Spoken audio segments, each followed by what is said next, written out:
சத்தியமேவ ஜெயத்தே. மேற்கு வங்கத்துல இந்துக்கள் யாருமே உயிரோடு இருக்கக்கூடாதுன்னு மம்தா பானர்ஜி நினைச்சுக்கிட்டு இருக்காங்க.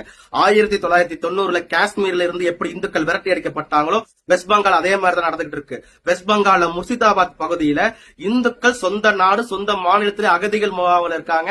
திங்கருக்கு சோறு கூட இல்லாம கஞ்சிக்கு வழி இல்லாம அகதிகள் முகாமில் இந்துக்கள் இருந்துகிட்டு இருக்காங்க. இதுதான் இந்த நாட்டோட வேடிக்கையா இருக்கு.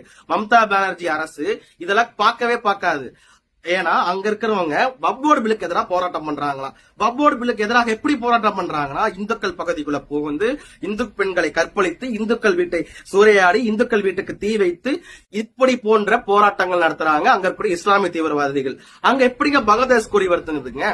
வக்ஃப் பில்லு எதிராக நீங்க போராட்டம் பண்றீங்கன்னா பங்களாதேஷ் கொடி உங்களுக்கு எதுக்கு உங்களுக்கு எழுதி கேட்டா நீ சிறுபான்மையினருக்கு எதிரானவன் நம்மளுக்கு முத்திர குத்துறாங்க.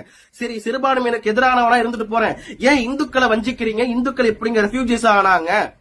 சேவ் பாலஸ்தீனம்னு எத்தனை பேர் குரல் கொடுத்தீங்க? பாலஸ்தீனத்தை பாரு, காசாவை பாரு, அங்க கூடிய மக்களை காப்பாத்துன்னு எத்தனை பேர் குரல் கொடுத்தீங்களோ அவங்கள இங்க எங்க போயிட்டீங்க?